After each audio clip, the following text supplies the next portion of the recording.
Welcome to The PA is In, the show created by PAs for PAs, where codependency with your supervising physician is a thing of the past, optimal team practice is the future, and physician associate has taken the place of physician assistant as the professional title of choice. I'm Tracy Bingaman, and I'm obsessed with redefining what success as a PA looks like and what it feels like. Here you'll find the mindset shifts, systems, and processes I use to escape healthcare burnout and integrate my work into my life. Work-life balance is a myth, and an integrated life where you thrive professionally, not a balancing act, is the goal here. My mission is to help you to grow into a unicorn PA who loves their job, has abundant energy, time to spare, and work-optional financial freedom. The PA is in.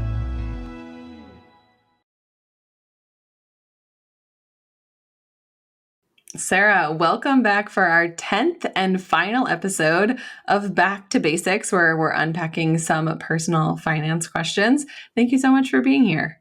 I know. I can't believe we made it all the way to the very end here. I feel like we've answered a lot of questions already, but we have had some questionnaires come in from listeners. So we're going to do not super rapid fire, but we're going to sort of quickly move through these questions, some that have come in about the topics that we have covered. If you are just tuning in, scroll on back. There are 9 other episodes of Back to Basics where we're covering things like retirement, investments, saving for kids' college, how to make sure you have appropriate insurance coverages, tons of different topics back there, which have been very well received in terms of getting back to basics. So first question.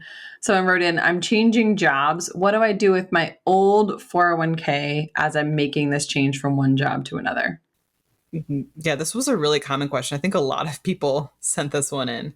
So you have 3 main options.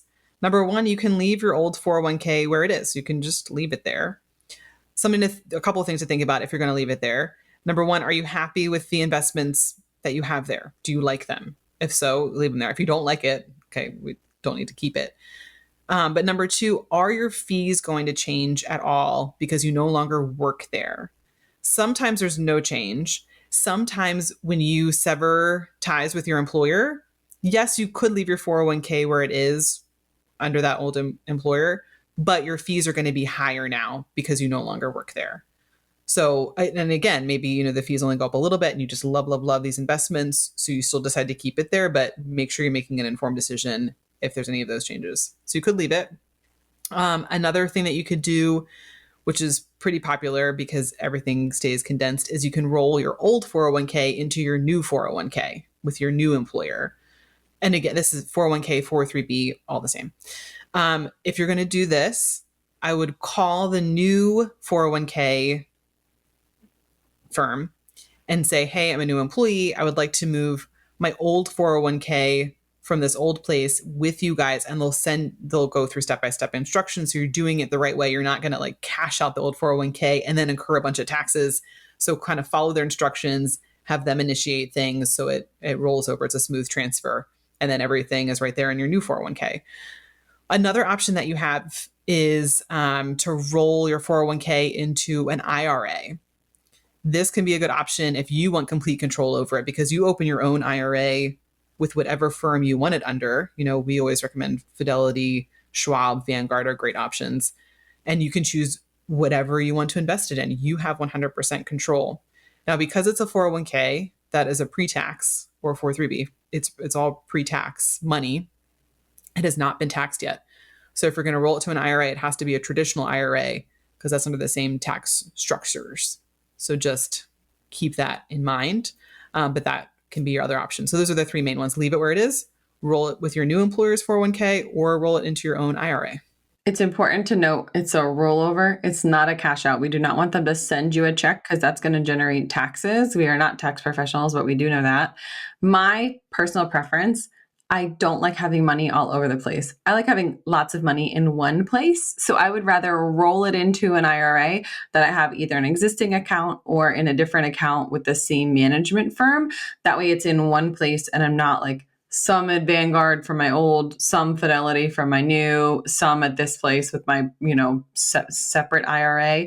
I'd rather have it in one place, less statements, less confusion. So that's my favorite. don't forget about it. If you're going to leave it there on purpose and make sure you're still intentionally managing it.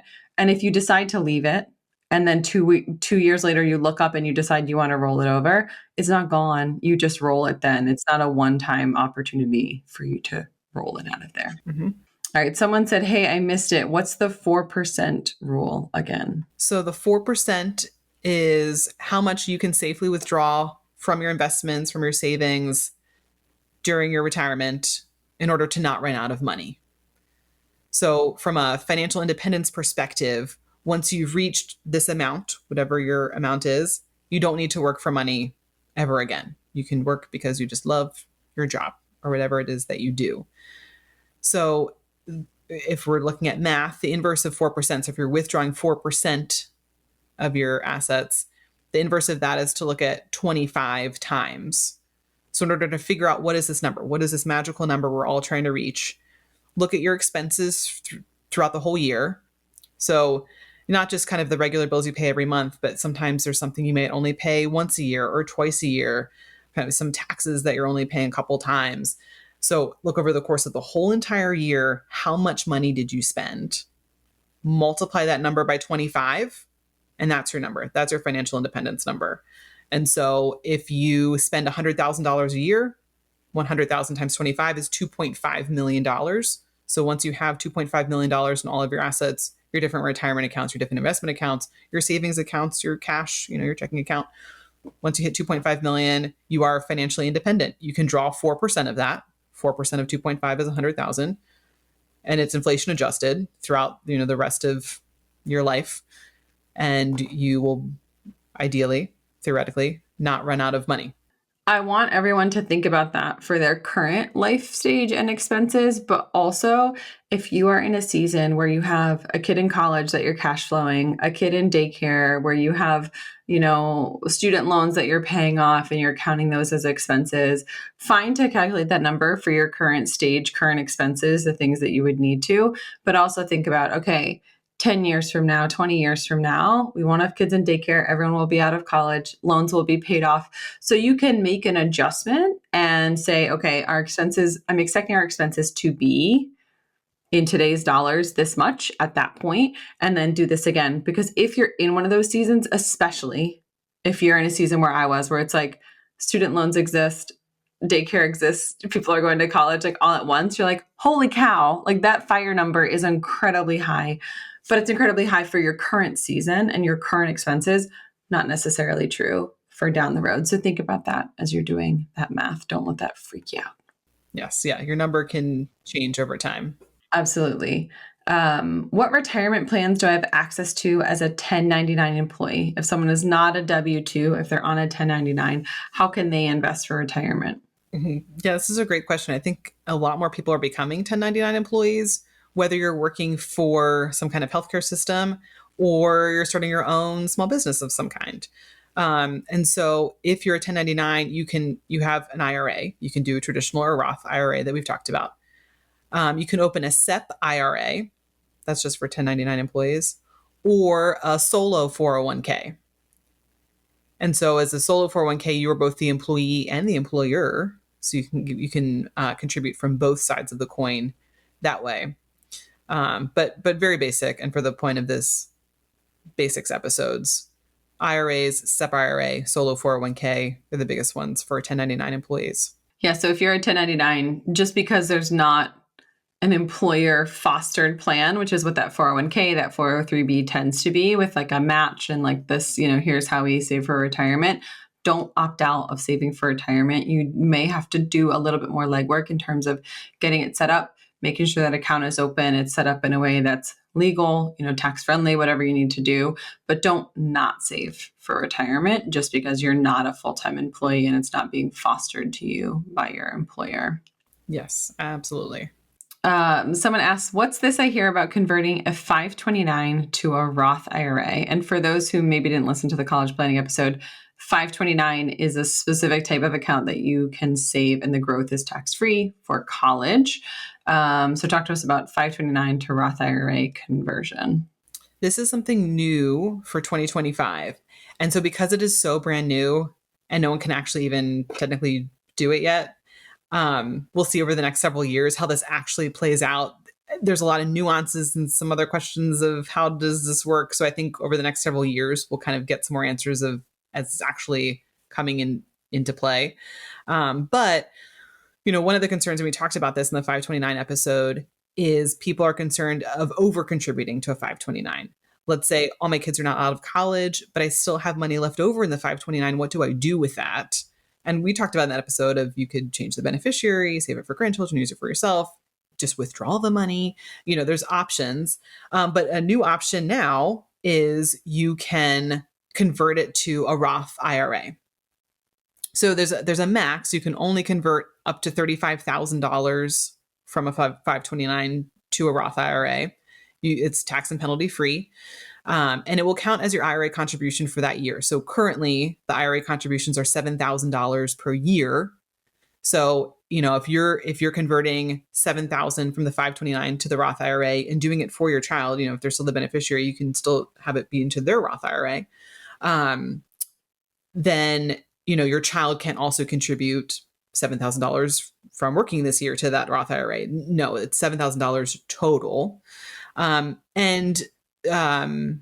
For that year. So it can take several years, and again, the contribution limits change, but let's say it stays $7,000. It could take 5 years to convert that whole $35,000 from the 529 to a Roth IRA. The other rules that are involved right now is the 529 has to be at least 15 years old. So you can't open a 529 today and then next year start rolling money over from the 529 to a Roth IRA. It has to be at least 15 years old. And the money that you're moving over cannot be contributions made in the last 5 years. So really this was set up for your child has graduated college. So you probably haven't made contributions in the last maybe year or two. Maybe your child is now 25 years old. There's still money left over. They've been out of college for a few years now. You've not been contributing to this 529, but you opened it when they were 1 year old. So it's more than 15 years old. You've kind of meet these requirements. What do I do with this leftover money? Here's an option that they've created for you to roll it into a Roth IRA. And again, that counts as the contribution for the year, which can be great for your child too. Maybe they're just starting out. They don't have a super high income. They're paying some bills. Maybe they're trying to pay off their loans if they had to do student loans. But you can start opening a Roth IRA. This can be their money going to the Roth IRA from their 529.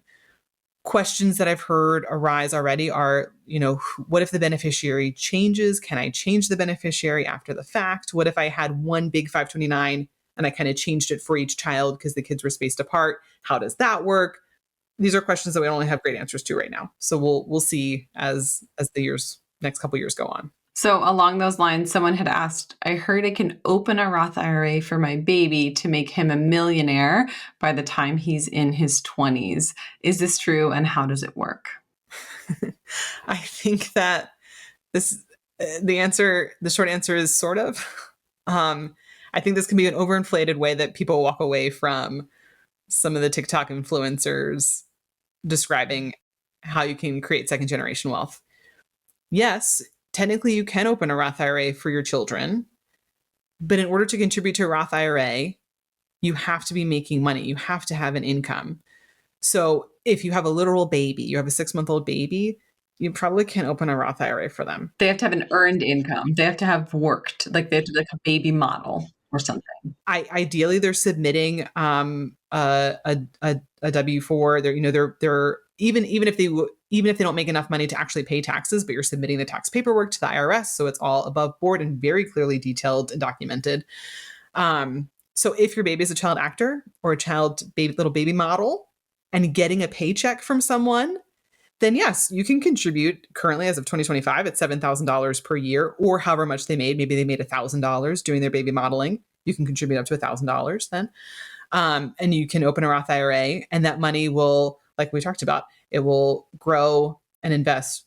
That investment will grow over time and compound, depending how much you're putting in every year, and depending on how the stock market is doing.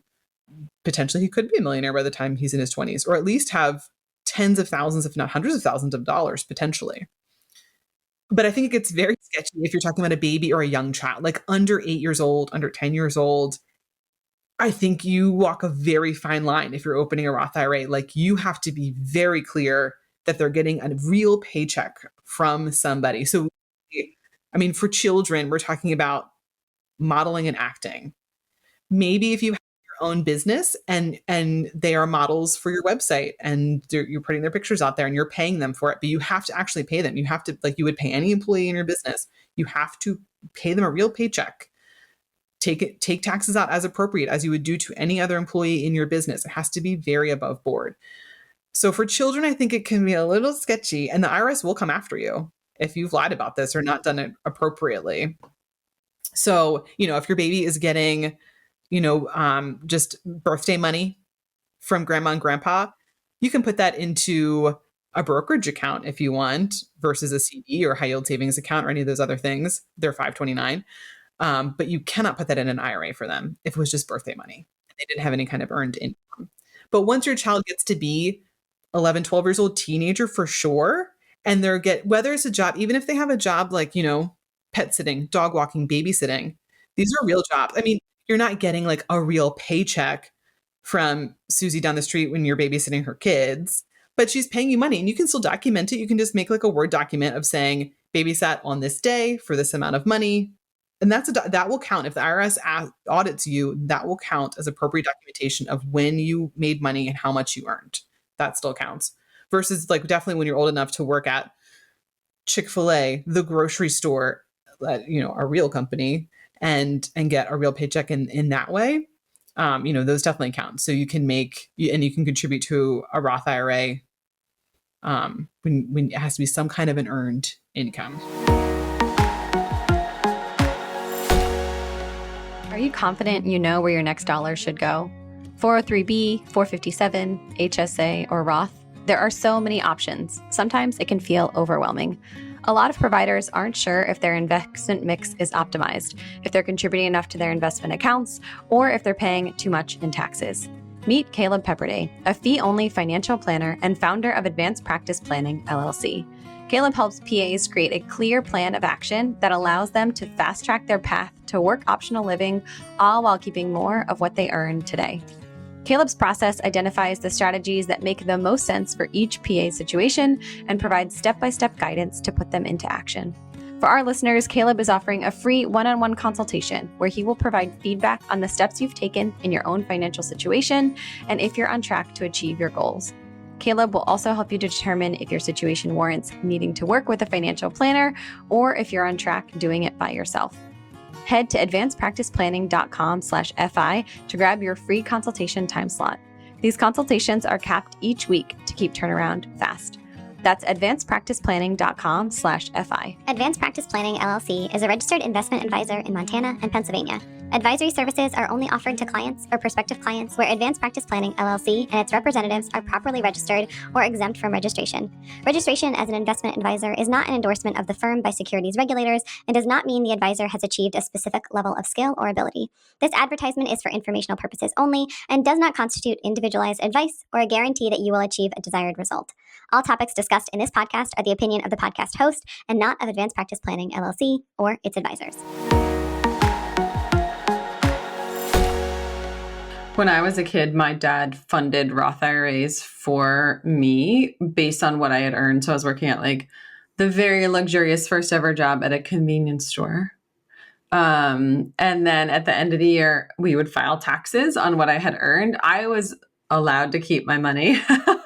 And he funded the Roth IRA with his money for me. But that means that I have dollars in my Roth IRA right now that that were contributed 20 years ago and that have 20 years of growth from like the age of, 15, 16, however old I was when I was working there, when I started having a true earned income.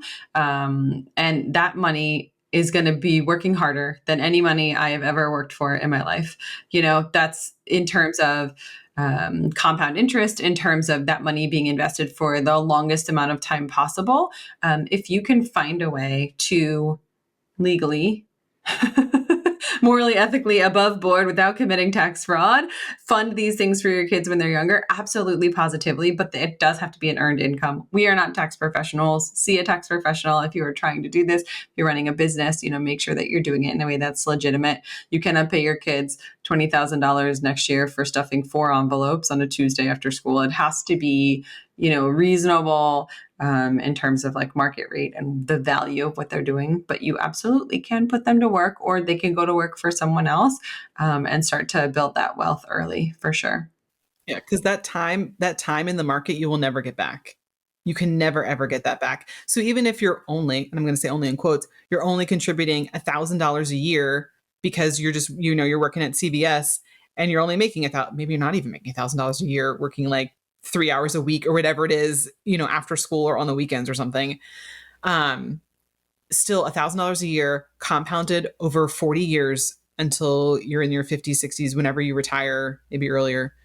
You'll never get that time back. Even if you're now 25 years old working as a PA and you're maxing out your IRA, you're never going to make it. You will never match. You'll never match how much that money has grown from when you were so young and it had so much more time. So absolutely. If you can if your child has some kind of earned income, and again, like older child, teenager, I think baby gets a little sketchy.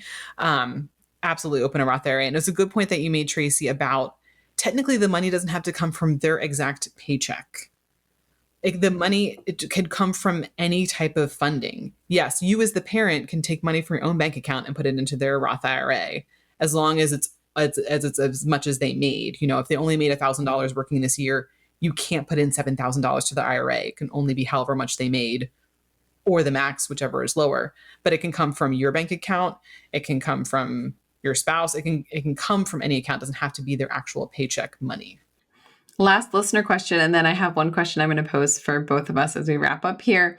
Isn't term life insurance a waste of money? Let's say I pay for it for 30 years, but I don't die. Then my money is just gone? Yeah, I guess the short answer is sort of. I guess it was a waste. Like a guess. Like it didn't, you didn't get anything from it. Yeah, you paid $100 a year, $200 a year, because term life insurance is cheap, especially if you buy it young when you're healthy. Like we talked about, go back to that insurance episode. But you paid, thousands of dollars into it over 30 years and you didn't die. So you didn't use it. But the good thing is you're still alive. So technically in that aspect, I guess it was sort of a waste. But it's insurance. That's the point of it. Really comes down to you insured yourself against the risk of dying. It's similar to having car insurance. You pay for car insurance every month, every year, but you don't get into an accident. So then was it just a waste of money? You never should have had the car insurance? No, because what if you were in an accident? You want that insurance backing you up. So what if you do die? Your family, you don't need that insurance backing up, but your family needs that insurance backing you up. Your family depends on that. Because the bigger question is, what if you don't have it? What if you did die and you didn't have that insurance? Then what's going to happen to your family? What's going to happen to your spouse, your children? How are they going to survive without your income? That's the bigger question. And that's what we're insuring against that risk. Mm-hmm. Absolutely. So, Sarah, if you were to go back, we know that you have lots of knowledge and like a good upbringing in terms of financial literacy. But if you were to go back and change one thing about the way that you've managed money throughout your life, what would it be? I think probably starting investing even earlier and maxing out my accounts. So just like we said with the Roth IRA, I started one when I was in college and, had a couple different jobs in college. And so that's when I opened my first IRA and started contributing. But I could have done it when I was in high school. I had a job in high school and I didn't do it then. So that's part of it. But also number two, I vividly remember when I opened my IRA, and at the time, the max contribution limit was $5,500. And I had plenty of money. Like, I'm such a saver at heart. And I had, I was definitely made enough to contribute the max. But I don't know why. It was just like, I'm conservative. I'm like, well, I don't want to do the whole 5,500. Maybe I'll just contribute 5,000. I'll just do 5,000 and but why? What am I doing that for $500? Like there's no sense in that. Like, I don't know. I was just afraid to like do the real max. I'll just get close to the max. So that's something I would change. Like, as long as I'm able and my expenses and income and budget allow for it, I wish I had done the max every year instead of like hedging it for no real reason. When I look back at my financial life, I think At the beginning, and I've talked about this on prior podcast episodes, we did the Dave Ramsey plan when we were paying off our debt, like scorched earth, rice and beans, not going out to a restaurant, just really, really holding back on lifestyle, and also not investing super aggressively during that time.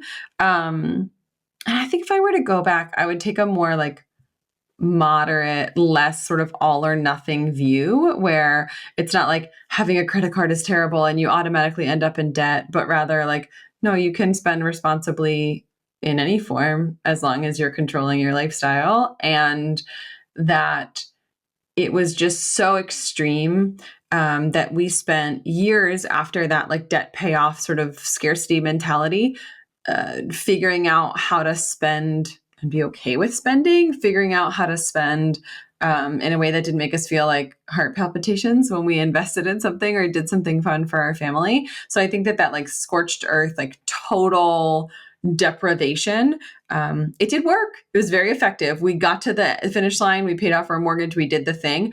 But then there were sort of years of like recalibrating the way we thought or felt about money, because it was such a scarcity mindset. If I could go back and do anything, I think I would just be like, everything's fine. There's going to be plenty. It does not have to be so extreme. The extreme rate of debt payoff, the extreme investing, like it's okay to also go out for dinner.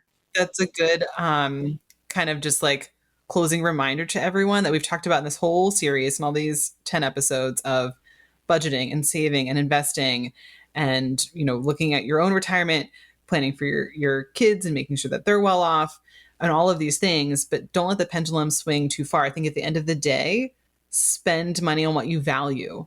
Yes, you should budget and pay your expenses appropriately, but figure out what you value and what's most important to you and spend money on that. It's okay to spend money. Spend money on what brings you joy and that your family loves, but then save and invest the rest. Absolutely. Well, thank you, Sarah. I know that personal finance is very personal and it's vulnerable to sort of come on here and be willing to share your experiences and your advice. So thank you so much. I really appreciate it. Yeah, thanks for having me. This has been so great. Congratulations. You've just joined an awesome club. By listening to a full episode of The PA is In, you are officially on the Unicorn PA team. Welcome aboard. What most team members do is they subscribe to the podcast because that allows them to automatically get the latest episode of the show. The life of your dreams exists on the other side of taking action. Keep making small shifts and keep getting better. Your life will improve, your career will soar, and you will have the confidence you need to create your own success. I will see you in the next episode. This PA is out.